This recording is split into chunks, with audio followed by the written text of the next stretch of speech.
ನಮಸ್ಕಾರ ವೀಕ್ಷಕರೇ. ತುಂಬಾ ದಿನಗಳಿಂದ ನಿಮ್ಮ ಒಂದು ನಿರೀಕ್ಷೆ ಮೇರೆಗೆ ಇವತ್ತಿನ ಒಂದು ವಿಡಿಯೋನಲ್ಲಿ ನಾವು ಗೋಲ್ಡ್ ಸ್ಮಿತ್ ಲಾಲಾ ಸ್ಟೋರಿಯನ್ನು ನಿಮ್ಮ ಡಿಮ್ಯಾಂಡ್ ಪ್ರಕಾರ ನಾನು ಇವತ್ತು ಇದನ್ನ ಮಾಡ್ತಾ ಇದ್ದೀನಿ. ಇಲ್ಲಿ ಗೋಲ್ಡ್ ಸ್ಮಿತ್ ಲಾಲಾ ಸ್ಟೋರಿ ಅನ್ನುವಂಥದ್ದು ಚಾಪ್ಟರ್ ನಂಬರ್ 8 ನಲ್ಲಿ ಮನಿ ಅಂಡ್ ಬ್ಯಾಂಕಿಂಗ್ ಅನ್ನುವಂಥ ಒಂದು ಕಾನ್ಸೆಪ್ಟ್ ನಲ್ಲಿ ಚಾಪ್ಟರ್ ನಲ್ಲಿ ಬಂದಿರುವಂತದ್ದು. ಸೊ ಸುಮಾರು ಎಕ್ಸಾಮ್ ನಲ್ಲಿ ನಾವು ನೋಡ್ತಾ ಇದೀವಿ, ಪ್ರಿಪರೇಟರಿ ಎಕ್ಸಾಮ್ಸ್ ಆಗಿರ್ಬೋದು, ಮತ್ತೆ ಇನ್ನು ಮಿಡ್ ಟರ್ಮ್ಸ್ ಆಗಿರ್ಬೋದು, ಎಲ್ಲಾ ಕಡೆ ಈ ಕ್ವಶನ್ಸ್ ಗಳು ರಿಪೀಟ್ ಆಗಿದೆ. ಹಾಗಾಗಿ ಸೊ ಎನ್ಯುವಲ್ ಎಕ್ಸಾಮ್ ನಲ್ಲಿ ಕೂಡ ತುಂಬಾ ನಿಮ್ಗೆ ಹೆಲ್ಪ್ ಆಗ್ಬೋದು ಅನ್ನುವಂತ ಒಂದು ಉದ್ದೇಶದಿಂದ ಸೊ ನಿಮ್ಮ ಒಂದು ಡಿಮ್ಯಾಂಡ್ ಇತ್ತು, ಸರ್ ಇದು ಸ್ವಲ್ಪ ಈಸಿಯಾಗಿ ನಮ್ಗೆ ಹೇಳ್ಕೊಡಿ ಅಂತ. ನಾನು ಸುಮಾರು ಕಾಲೇಜ್ನಲ್ಲೆಲ್ಲ ಹೋಗಿದ್ದೆ. ಸುಮಾರು ವಿದ್ಯಾರ್ಥಿಗಳು ಗವರ್ನಮೆಂಟ್ ಕಾಲೇಜಸ್ ಅಂದ್ರೆ ಗರ್ಲ್ಸ್ ಗವರ್ನಮೆಂಟ್ ಗುಲ್ಬರ್ಗಾ ನಲ್ಲಿರುವಂತದ್ದು, ಮತ್ತೆ MPHS ಕಾಲೇಜು, ನಾ ಕಲ್ತಿರುವಂತ ಕಾಲೇಜ್, ಅಲ್ಲಿ ಸುಮಾರು ಕಡೆ ಹೋದಾಗ ಈ ಪ್ರಶ್ನೆನೇ ಬಹಳ ಸಲ ಮಕ್ಕಳು ಕೇಳಿದ್ದಾರೆ, ಬಹಳ ಈಸಿಯಾಗಿ ಸರಳವಾಗಿ ಹೇಳಿ ಸರ್ ಅಂತ. ಹಾಗಾಗಿ ಸೊ ಅದಕ್ಕೆ ಮಕ್ಕಳಿಗೆ ಒಂಚೂರು ಹೆಲ್ಪ್ ಆಗ್ಲಿ ಅನ್ನುವಂತ ಒಂದು ಉದ್ದೇಶದಿಂದ ಈ ಒಂದು ವಿಡಿಯೋನ ಕೊಡ್ತಾ ಇದ್ದೀನಿ ಸ್ನೇಹಿತರೆ. ಸೊ ತುಂಬಾ ಇಂಪಾರ್ಟೆಂಟ್ ಆಗಿದೆ, ಇನ್ಫಾರ್ಮೇಟಿವ್ ಇದೆ, ದಯವಿಟ್ಟು ಸ್ಕಿಪ್ ಮಾಡಬೇಡಿ. ಹೌದಾ? ಸೊ ನೆಕ್ಸ್ಟ್ ಅದಕ್ಕಿಂತ ಮುಂಚಿತವಾಗಿ ಇವತ್ತಿನ ಒಂದು ವಿಡಿಯೋನಲ್ಲಿ ಇವತ್ತಿನ ಒಂದು ನಮ್ಮ ಕಾಲೇಜ್ನಲ್ಲಿ ನಮ್ಮ HOD ಅವ್ರದ್ದು ಬರ್ತ್ಡೇ ಇತ್ತು. ಹಾಗಾಗಿ ಅದು ಒಂದು ಪ್ರಸ್ತುತ ಅನಿಸ್ತು. ಯಾಕಂದ್ರೆ ಇಲ್ಲಿ ವಿದ್ಯಾರ್ಥಿನಿಯರು ಅವರಿಗೆ ಒಂದು ವಾಚ್ ಕೊಟ್ಟಿರುವಂತದ್ದು ಗಿಫ್ಟ್, ಅದು ಗೋಲ್ಡ್ ಕಲರ್ ಇಂದ ಆಗಿರೋದು, ಬಟ್ ಮನಸ್ಸು ಅಷ್ಟೇ ಗೋಲ್ಡ್ ಆಗಿತ್ತು ಅಂತ ಅನಿಸ್ತಾ ಇತ್ತು. ಹಾಗಾಗಿ ಇರ್ಲಿ ಅನ್ನುವಂತ ಒಂದು ಉದ್ದೇಶದಿಂದ ಅದಕ್ಕೆ ಇದೊಂದು ವಿಡಿಯೋಗೆ ಇದು ಸೂಟೇಬಲ್ ಆಗುತ್ತೆ. ಹಾಗಾಗಿ ಗೋಲ್ಡ್ ಸ್ಮಿತ್ ಲಾಲಾ ಸ್ಟೋರಿ ಇವತ್ತು ನಮ್ಮ HOD ಅವರಿಗೆ ಅವ್ರ ಮೇಲೆ ಒಂದು ವಿಡಿಯೋ ಅಂತೇಳಿ ನಾನು ಇವತ್ತು ಮಾಡ್ತಾ ಇದ್ದೀನಿ. ಸೊ ಇಲ್ಲಿ ನನ್ನ ವಿದ್ಯಾರ್ಥಿಗಳು ಇವರೆಲ್ಲ. ಸೊ ಹಾಗೆ ನನ್ನ ಕಾಲೇಜಿನಲ್ಲಿ ಇರುವಂತ ನಮ್ಮ ಪ್ರಿನ್ಸಿಪಾಲ್ರು, ಇವರು ಮಾನ್ಯ ಪ್ರಿನ್ಸಿಪಾಲ್ರು ಶ್ರೀ ಶಿವಕುಮಾರ್ ಸಾಕಪ್ಪನವರ್ ಅಂತೇಳಿ ಹೊಸ ನಮ್ಮ ಪ್ರಿನ್ಸಿಪಾಲ್ರು, ನಮಗೆ ಬಹಳ ತುಂಬಾ ಸಪೋರ್ಟಿವ್ ಆಗಿದ್ದಾರೆ. ಸೊ ನಾವು ಯಾವುದೇ ಒಂದು ವರ್ಕ್ ಅನ್ನ ಮಾಡಬೇಕು, ಮಕ್ಕಳಿಗೆ ಏನೇ ಒಂದು ಹೊಸತನವನ್ನ ಅಳವಡಿಸ್ಕೋಬೇಕಂದ್ರೆ ತುಂಬಾ ನಮಗೆ ಸಪೋರ್ಟಿವ್ ಆಗಿದ್ದಾರೆ. ಹಾಗಾಗಿ ನಾವು ಪ್ರತಿ ವರ್ಷ ಮ್ಯಾನೇಜ್ಮೆಂಟ್ ಇಂದನೂ ಕೂಡ ತುಂಬಾ ಸಪೋರ್ಟ್ ಇದೆ. ಹೌದಾ? ಅದ್ರ ಜೊತೆಗೆ ನಮ್ಮ ಒಂದು ಟೀಮ್ ಏನಿದೆ, ಹೌದಾ, ನಮ್ಮ ಟೀಮ್ನು ಕೂಡ ಚೆನ್ನಾಗಿ ವರ್ಕ್ ಮಾಡ್ತೀವಿ. ಹಾಗಾಗಿ ಸೊ ವರ್ಷದಿಂದ ವರ್ಷಕ್ಕೆ ನಮ್ಮ ಒಂದು PUC ರಿಸಲ್ಟ್ ಚೆನ್ನಾಗಿ ಔಟ್ ಆಗುತ್ತೆ. ಸೊ ನಮ್ಮ ಕಾಲೇಜಿನ ರಿಸಲ್ಟ್ ಕೂಡ ತುಂಬಾ ಚೆನ್ನಾಗಿ ಬರುತ್ತೆ. ಹಾಗಾಗಿ ಸೊ ಇದು ತುಂಬಾ ನಂಗೆ ಪ್ರಸ್ತುತ ಅನಿಸ್ತು. ಹಾಗಾಗಿ ಸೊ ಇರ್ಲಿ ಅಂತೇಳಿ ಸೊ ಇದು ನನ್ನ ಒಂದು ಫೋಟೋ ಅಂತೂ ನೋಡಿರ್ತೀನಿ, ನಮ್ಮ HOD ಇವರು ಶ್ರೀ ಮಡಿವಾಳಪ್ಪ ಪಾಟೀಲ್ ಅಂತೇಳಿ. ಆಮೇಲೆ ಮಕ್ಕಳು ಇವರು. ತುಂಬಾ ನಂಗೆ ಖುಷಿ ಆಯ್ತು ಇವತ್ತಿನ ಒಂದು ಇದರಲ್ಲಿ. ಹಾಗಾಗಿ ಸೊ ಇವತ್ತು ನಮ್ಮ ಕಂಟೆಂಟಿಗೆ ಬಾರೋಣ ಸ್ನೇಹಿತರೆ, ಮತ್ತೆ ತುಂಬಾ ಲೆಂದಿ ಆಗುತ್ತೆ. ಫಸ್ಟ್ ಇಲ್ಲಿ ಏನ್ ತಗೊಂಡಿದೀವಿ ಅಂದ್ರೆ, ಈ ಗೋಲ್ಡ್ ಸ್ಮಿತ್ ಲಾಲಾ ಒಂದು ಸ್ಟೋರಿಯನ್ನ ಹೇಳ್ಬೇಕಾದ್ರೆ ಇಲ್ಲಿ ಏನಾಗಿದೆ ಅಂದ್ರೆ, ಒಬ್ಬ ಲಾಲಾ ಅನ್ನುವಂತ ಒಬ್ಬ ವ್ಯಕ್ತಿ ಇರುತ್ತಾನೆ. ಸೊ ಇವನು ಏನಂದ್ರೆ ಹಳ್ಳಿಯಲ್ಲಿ ಒಂದು ಜನರ ಒಂದು ಆಸೆ ಆಕಾಂಕ್ಷೆಗಳ ತಕ್ಕಂತೆ, ಅವರಿಗೆ ನಿರೀಕ್ಷೆಗಳ ತಕ್ಕಂತೆ ಫಸ್ಟ್ ಏನ್ ಮಾಡ್ತಾನೆ ಅಂತಂದ್ರೆ ಅವರ ಒಂದು ಬೆಂಬಲವನ್ನ ಪಡಿತಾನೆ. ಅವರ ಒಂದು ಏನಂತಂದ್ರೆ ಅವರ ಒಂದು ಆಗು ಹೋಗುಗಳಿಗೆ ಜಾಸ್ತಿ ಒಂದು ಆದ್ಯತೆನ ಕೊಟ್ಟು ಅವರ ಒಂದು ಭರವಸೆನ ಒಂದು ಪಡಿತಾನೆ. ಆದ ನಂತರ ನೆಕ್ಸ್ಟ್ ಅವನಲ್ಲಿ ಏನಿರುತ್ತೆ, ಸೊ ಒಂದು ಕಾನ್ಸೆಪ್ಟ್, ಆ ಕಾನ್ಸೆಪ್ಟ್ ಅನ್ನ ಇಂಪ್ಲಿಮೆಂಟ್ ಮಾಡ್ತಾ ಹೋಗುತ್ತೆ.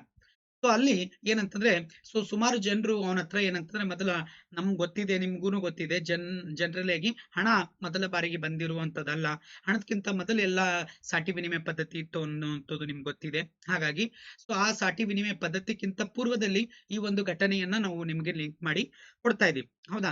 ಇದು ಇವಾಗಿನ ಪ್ರೆಸೆಂಟ್ಗೆ ಎಲ್ಲಿ ಅಂದ್ರೆ ಕಮರ್ಷಿಯಲ್ ಬ್ಯಾಂಕ್ಗಳು ಏನ್ ಮಾಡ್ತಾ ಇದಾವ, ಮನಿ ಕ್ರಿಯೇಟಿಂಗ್ ಕೆಲಸ ಅಂತ. ಹೌದಾ?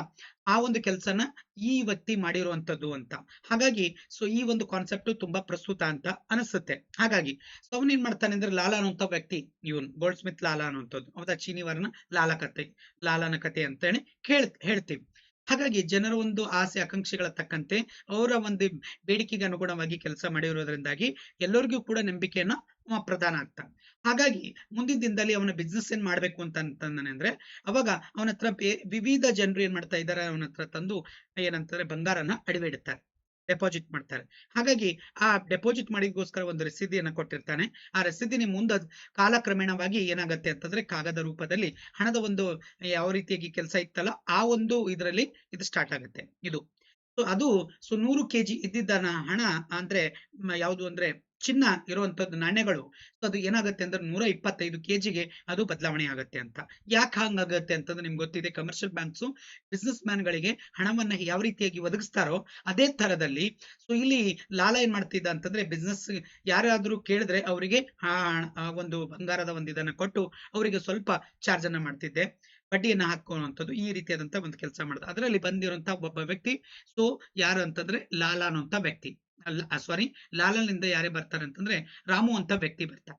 ಆ ರಾಮುಗೆ ಅವಶ್ಯಕತೆ ಇರುತ್ತೆ. ಹಾಗಾಗಿ ಅವನಿಗೆ ಏನಾಗುತ್ತೆ ಅಂತಂದ್ರೆ 25 ಕೆಜಿ ಗೋಲ್ಡ್ ಅನ್ನ ಕೊಟ್ಟು ಸಾಲವಾಗಿ ಕೊಡ್ತಾನೆ. ಅದಕ್ಕೆ ಒಂದು ರಸೀದಿಯನ್ನ ಕೊಡ್ತಾನೆ.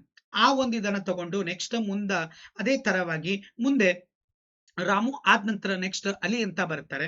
ಸೊ ಅಲಿ ಹೀಗೆ ಒಬ್ಬ ವ್ಯಕ್ತಿಯಿಂದ ಮತ್ತೊಂದು ವ್ಯಕ್ತಿಗೆ ಅದನ್ನ ಬದಲಾವಣೆ ಆಗ್ತಾ ಹೋಗಿ ಮುಂದೆ ಏನಾಗುತ್ತೆ ಅಂತಂದ್ರೆ 100 ಕೆಜಿ ಇದ್ದಿದ್ದು ಬಂಗಾರವನ್ನ 125 ಕೆಜಿಗೆ ಬದಲಾವಣೆ ಆಗುವಂತ ಒಂದು ಸನ್ನಿವೇಶ. ಈ ಸನ್ನಿವೇಶ ಹಿಂದಿನಿಂದ ಅದು ಏನಂತಂದ್ರೆ ಈಗ ಪ್ರಸ್ತುತ ನಮ್ಮ ಒಂದು ಕಮರ್ಷಿಯಲ್ ಬ್ಯಾಂಕ್ಗಳು, ವಾಣಿಜ್ಯ ಬ್ಯಾಂಕ್ಗಳು ಮಾಡುವಂತ ಕೆಲಸನೇ ಇದು ಏನ್ ಮಾಡ್ತಾ ಇದೆ ಅಂತಂದ್ರೆ ನಿರ್ಮಾಣ ಮಾಡ್ತಾ ಇದೆ. ಅದಕ್ಕೆ ಇದು ತುಂಬಾ ಪ್ರಸ್ತುತ ಅಂತೇಳಿ ನಾನು ನಿಮ್ಗೆ ಹೇಳ್ತಾ ಇದ್ದೀನಿ. ಇವಾಗ ನೋಡಿ ಸ್ನೇಹಿತರೆ, ಇಲ್ಲಿ ಒಂದು ಹಳ್ಳಿಯಲ್ಲಿ ಜನರು ಸರಕು ಮತ್ತು ಸೇವೆಗಳನ್ನು ಕೊಳ್ಳಲು ಚಿನ್ನ ಮತ್ತು ಬೆಳ್ಳಿಗಳನ್ನು ಉಪಯೋಗಿಸುತ್ತಿದ್ದರು. ಹೌದಾ? ಈ ಹಳ್ಳಿಯಲ್ಲಿ ಬೆಲೆ ಬಾಳುವ ಅಂದ್ರೆ ಪ್ರಿಸಿಯಸ್ ಮೆಟಲ್, ಹೌದಾ, ಬೆಲೆ ಬಾಳುವ ಸರಕುಗಳನ್ನು ಹಣವನ್ನಾಗಿ ವಿನಿಮಯ ಮಾಡುತ್ತಿದ್ದರು. ಈ ಹಳ್ಳಿಯಲ್ಲಿ ಜನರು ತಮ್ಮ ಬೆಲೆ ಬಾಳುವ ಚಿನ್ನವನ್ನು ಲಾನ ಎಂಬ ನಂಬುಗೆಯ, ನೋಡಿ ಬಹಳ ಇಂಪಾರ್ಟೆಂಟ್ ಇದು, ಹೌದಾ, ಚೀನಿ ವಾರನ ನಲ್ಲಿ ಸುರಕ್ಷಿತವಾಗಿ ಇಡುತ್ತಿದ್ದರು. ಸೊ ನಾವು ಇವಾಗೆಲ್ಲ ಏನ್ ಮಾಡ್ತಾ ಇದೀವಿ, SBI ನೋ, ಹೌದಾ, ಕೆನರಾ ಬ್ಯಾಂಕು, ಬೇರೆ ಬೇರೆ ನಮ್ಮ ಯಾವ ಬ್ಯಾಂಕ್ಗಳು ನಮ್ಗೆ ಸುರಕ್ಷಿತ ಅನಿಸುತ್ತೆ ಅಲ್ಲ, ಆ ಒಂದು ಇದ್ರ ಮೇಲೆ ನಮ್ಮ ಒಂದು ಹಣವನ್ನಾಗಿರ್ಲಿ, ಬಂಗಾರವನ್ನಾಗಿರ್ಲಿ ಅಥವಾ ಪ್ರಾಪರ್ಟಿ ಪತ್ರಗಳನ್ನಾಗಿರ್ಲಿ ಅಲ್ಲಿ ಇಟ್ಟಿರ್ತೀವಿ ಲಾಕರ್ ನಲ್ಲಿ. ಆ ತರ ಆ ಕೆಲಸವನ್ನ ಲಾಲ ಮಾಡ್ತಿದ್ದ ಅಂತ ನೆನಪಿರ್ಲಿ ಸ್ನೇಹಿತರೆ. ಇದಾದ ನಂತರ ನೆಕ್ಸ್ಟ್ ಪ್ಯಾರಾಗ್ರಾಫ್ ನಲ್ಲಿ ನೋಡಿ ಸ್ನೇಹಿತರೆ, ಲಾಲನು ಪ್ರತಿ ಕೆಜಿಗೆ ಚಿನ್ನಕ್ಕೆ ಒಂದು ಕಾಗದ ರಸೀದಿಯನ್ನು ನೀಡ್ತಾ ಇದೆ. 25 ಕೆಜಿ ಕೊಟ್ರೆ 25 ಕೆಜಿಯ ಒಂದು ಬೆಲೆ ಬಾಳುವಂತ ಒಂದು ಕಾಗದ ರಸೀದಿಯನ್ನ ಕೊಡ್ತಿದ್ದ. ಹೌದಾ? ಅದಕ್ಕ ಸ್ವಲ್ಪ ಸೇವಾ ಶುಲ್ಕವನ್ನು ವಸೂಲಿ ಮಾಡ್ತಿದ್ದ. ಯಾಕಂದ್ರೆ ಇಂಟ್ರೆಸ್ಟ್ ಬೇಕಲ್ಲ. ಸೊ ಬ್ಯಾಂಕ್ನಲ್ಲಿ ಕೂಡ ಏನ್ ಮಾಡ್ತಾರೆ ಅಂದ್ರೆ ಸ್ವಲ್ಪ ಮಟ್ಟಿಗೆ ಇದು ಮಾಡ್ತಾರೆ, ಹೌದಾ, ಇಂಟ್ರೆಸ್ಟ್, ರೇಟ್ ಆಫ್ ಇಂಟ್ರೆಸ್ಟ್ ಅಂತ, ಆತರ. ಸೊ ನಿಧಾನವಾಗಿ ಹಳ್ಳಿಯಲ್ಲಿ ಲಾಲನು ವಿತರಿಸಿದ ಕಾಗದ ರಸೀದಿಗಳು ಹಣದ ಬದಲಿಗೆ, ನೋಡಿ, ಹೌದಾ, ಚಲಾವಣೆಯಾಗತೊಡಗಿದವು. ಹಳ್ಳಿಯ ಜನರು ಈ ಕಾಗದದ ರಸೀದಿಗಳನ್ನು ಅಂಗಡಿಯಲ್ಲಿ ನೀಡಿ ತಮಗೆ ಬೇಕಾದಂತ ಗೋಧಿ, ಶೂ, ಅಕ್ಕಿ, ರವೆ ಏನ್ ಬೇಕು ಅದೆಲ್ಲಾನು ಕೂಡ ಖರೀದಿ ಮಾಡ್ತಿದ್ರು ಅಂತ ನೆನಪಿರ್ಲಿ ಸ್ನೇಹಿತರೆ. ಹೌದಾ? ಎಸ್. ಹೀಗೆ ಪ್ರತಿಯೊಬ್ಬರು ಲಾನಿನಿಂದ ವಿತರಿಸಲಾದ ಕಾಗದ ರಸೀದಿಗಳನ್ನು ಚಿನ್ನ ಅಥವಾ ಬೆಳ್ಳಿಯ ಬದಲಿಗೆ ವಿನಿಮಯ ಮಾಡಿ ತೊಡಗಿದರು. ಹೀಗೆ ಈ ಕಾಗದ ರಸೀದಿಗಳು ಸರಕು ಮತ್ತು ಸೇವೆಗಳ ವಿನಿಮಯ ಮಾಧ್ಯಮವಾಗಿ ಕಾರ್ಯನಿರ್ವಹಿಸಿತ್ತು. ನೋಡಿ, ಹಣ ವಿನಿಮಯ ಮಾಧ್ಯಮವಾಗಿ ಕಾರ್ಯನಿರ್ವಹಿಸುತ್ತೆ ಅಲ್ಲ, ಅದೇ ತರ ಇಲ್ಲಿ ಗೋಲ್ಡ್ ಸ್ಮಿತ್ ಲಾಲಾ ತನ್ನ ರಸೀದಿಗಳನ್ನ ಹಣದ ರೂಪವಾಗಿ ಚಲಾವಣೆಗೆ ತರ್ತಾರೆ, ನೆನ್ಪಿಟ್ಕೊಳ್ಳಿ. ಈಗ ಲಾಲನ 100 ಜನರಿಗೆ 100 ಕೆಜಿ ಚಿನ್ನದ ಬೆಲೆ ಬಾಳುವ ಅಥವಾ ಬೆಲೆ ಕಾಗದ ರಸೀದಿಗಳನ್ನು ವಿತರಿಸಿರುತ್ತಾನೆ ಎಂದಿರಲಿ. ಆಗ ರಾಮು ಬಂದು ಇನ್ನೊಬ್ಬ ವ್ಯಕ್ತಿ 25 ಕೆಜಿ ಚಿನ್ನವನ್ನು ಸಾಲವಾಗಿ ಕೇಳಿದನು. ನೋಡಿ, ನಾ ಹೇಳ್ದಂಗೆ ಈ ಸಂದರ್ಭದಲ್ಲಿ ಯಾಕೆ ಕೇಳಿರ್ಬೋದು, ಮೇ ಬಿ ಮಗಳ ಮದುವೆ ಇರ್ಬೋದು, ಏನೋ ಒಂದು ಕಾರಣ ಇರ್ಬೋದು, ಹಾಗಾಗಿ ಕೇಳಿರ್ತಾನೆ. ಈ ಸಂದರ್ಭದಲ್ಲಿ ಲಾಲು ತನ್ನ ಬೆಳೆಯಲ್ಲಿ, ಹೌದಾ, ಚಿನ್ನವನ್ನಿಟ್ಟು ಎಲ್ಲರೂ ಏಕಕಾಲದಲ್ಲಿ ಹಿಂಪಡೆಯಲು ಬರಲಿಕ್ಕಿಲ್ಲ ಎಂದು ಭಾವಿಸಿ ಯೋಚಿಸಿ ಅವ ಏನ್ ಮಾಡ್ತಾರೆ ಅಂತಂದ್ರೆ ರಾಮು ಅವರಿಗೆ 25 ಕೆಜಿ ಬೆಲೆ ಬಾಳುವಂತ ಒಂದು 25 ಕೆಜಿಯ ಕಾಗದ ಬೆಲೆ ರಸೀದಿಗಳನ್ನ ಕೊಟ್ಟು ಅವ್ರೇನ್ ಮಾಡ್ತಾರೆ ಅಂತಂದ್ರೆ ಅವರಿಗೆ ಸಾಲವಾಗಿ ಕೊಡ್ತಾರೆ. ನೆನಪಿರ್ಲಿ ಸ್ನೇಹಿತರೆ. ಹೌದಾ? ಅದಕ್ಕೂ ಕೂಡ ಸ್ವಲ್ಪ ಚಾರ್ಜ್ ಅನ್ನ ಮಾಡ್ತಾರೆ.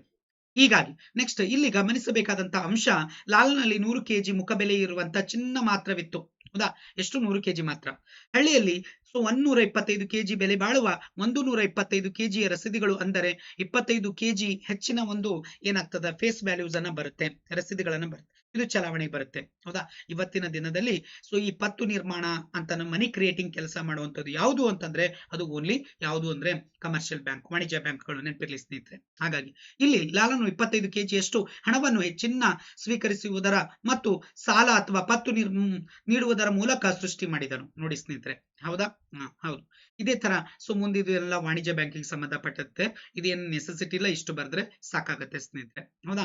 ಹಾಗಾಗಿ ಯಾಕಂದ್ರೆ ವಾಣಿಜ್ಯ ಬ್ಯಾಂಕ್ ಬಗ್ಗೆ ಇರುವಂತ 4 ಮಾರ್ಕ್ಸ್ ಇದ್ದು ಅದು ಏನ್ ಮಾಡಿದ್ದಾರೆ ಅಂದ್ರೆ 2 ಮಾರ್ಕ್ಸ್ ಕನ್ವರ್ಟ್ ಮಾಡಿದ್ದಾರೆ. 2 ಮಾರ್ಕ್ಸ್ ಈ ಸಲ 2 ಮಾರ್ಕ್ಸಿಗೂ ಈ ಚಾಪ್ಟರ್ ನಲ್ಲಿ ಬರುವುದಿಲ್ಲ. ಹಾಗಾಗಿ ಅದು ಓದುವಂತ ಅವಶ್ಯಕತೆ ಇಲ್ಲ. ನೀವು ಬಿಟ್ಟರು ಸ್ಕಿಪ್ ಮಾಡಿದ್ರು ನಡೀತೆ, ಇರ್ಲಿ ಅಂತೇಳಿ ನಾನು ಕೊಟ್ಟಿದ್ದಷ್ಟೇ. ಸರಿನಾ? ಎಸ್. ಈ ತರ ಇಷ್ಟು ಇವತ್ತಿನ ಕಂಟೆಂಟ್ ನಲ್ಲಿ ಕೊಡ್ಬೇಕಂತಿದೆ ಸ್ನೇಹಿತರೆ. ಹೌದಾ? ಇದರ ಜೊತೆಗೆ ಲಾಸ್ಟ್ ಮೊನ್ನೆ ಹೋಗಿದೆಯಲ್ಲ ನನ್ನ ಕಾಲೇಜ್ ನ ಕಲ್ತಿರುವಂತದ್ದು 2025 ಮತ್ತು 26 ಬ್ಯಾಚ್. ಅದಕ್ಕೆ ಮೊದಲು ಗೌರ್ಮೆಂಟ್ ಗರ್ಲ್ಸ್ ಕಾಲೇಜ್ ಹೋಗಿದ್ದೆ. ಅದಾದ ನಂತರ ಅವ್ರು ಏನ್ ಮಾಡಿದ್ರು, ಇಲ್ಲಿ ಒಂದ್ ಕಡೆ ಹೋಗಿ ಬನ್ನಿ ಸರ್ ಅಂತಂದ್ರೆ, ಡೆಫಿನೆಟ್ ಆಗಿ ಸರ್ ನನ್ನ ಕಲ್ತಿರುವಂತಹ ಕಾಲೇಜ್ ಇದು MPHS ಕಾಲೇಜು, ನಾನು ಹೋಗ್ತೀನಿ ಅಂತ ಹೇಳಿದೆ. ಹಾಗಾಗಿ ಒಂದ್ ದಿವಸ ಟೈಮ್ ಮಾಡ್ಕೊಂಡು ಮಕ್ಕಳಿಗೆ ಒಂದು ಸತತವಾಗಿ 10 ಗಂಟೆಯಿಂದ ಒಂದು 12:30 ತನ, ಅಂದ್ರೆ 2.5 ತಾಸು ನಾನು ಅವರಿಗೆ ಏನೇನ್ ಡೌಟ್ಸ್ ಇತ್ತೆ ಒಂದು 60 ಮಾರ್ಕ್ಸ್ ಆಗೋಂಗೆ ಅವರಿಗೆ ಒಂದು ಇದನ್ನ ಮಾರ್ಗದರ್ಶನ ಮಾಡಿ ಕೊಟ್ಟು ಬಂದೆ. ತುಂಬಾ ಹೆಲ್ಪ್ ಆಯ್ತು ಅಂತ ಅನ್ಕೊಂಡಿದ್ದೀನಿ ಮಕ್ಕಳಿಗೆ ಕೂಡ. ನನ್ನ ಯೂಟ್ಯೂಬ್ ಚಾನಲ್ಸ್ ಇದು. ಅದ್ರ ಜೊತೆಗೆ ಅಲ್ಲಿರುವಂತಹ ಪ್ರಿನ್ಸಿಪಾಲ್ ಸಾಬ್ರು ತುಂಬಾ ಆತ್ಮೀಯವಾಗಿ ನನ್ನನ್ನ ಸನ್ಮಾನಿಸಿ ಸತ್ಕರಿಸಿ ಸೊ ನನ್ನನ್ನ ಗೌರವಪೂರ್ವಕವಾಗಿ ನನ್ನ ಇದು ಮಾಡಿದ್ರು. ಹಾಗಾಗಿ ತುಂಬಾ ಧನ್ಯವಾದಗಳು ಸರ್. ಸೊ ಅದಕ್ಕೆ ಈ ರೀತಿಯಾಗಿ ಎಲ್ಲೆಲ್ಲಿ ವಿದ್ಯಾರ್ಥಿಗಳ ಕರೀತಾರೆ, ಎಲ್ಲೆಲ್ಲಿ ಅವಶ್ಯಕತೆ ಇದೆ ಅಲ್ಲೆಲ್ಲಾ ಕಡೆ ಕೂಡ ನಾವು ಹೋಗಕ್ಕೆ ರೆಡಿ ಇದ್ದೀನಿ. ಅದಕ್ಕೆ ತುಂಬಾ ಹೃದಯದ ಧನ್ಯವಾದಗಳು. ಸೊ ದಯವಿಟ್ಟು ನನ್ನ ವಿಡಿಯೋ ವಾಚ್ ಮಾಡಿ. ಮತ್ತೆ ಹೊಸಬ್ರು ಯಾರಾದ್ರೂ ಇದ್ರೆ ನನ್ನ ಯೂಟ್ಯೂಬ್ಗೆ ದಯವಿಟ್ಟು ಸಬ್ಸ್ಕ್ರೈಬ್ ಆಗಿ ಸ್ನೇಹಿತರೆ. ಲೈಕ್ ಮಾಡಿ, ಶೇರ್ ಮಾಡಿ, ಕಮೆಂಟ್ ಮಾಡಿ. ತುಂಬ ಹೃದಯದ ಧನ್ಯವಾದಗಳು.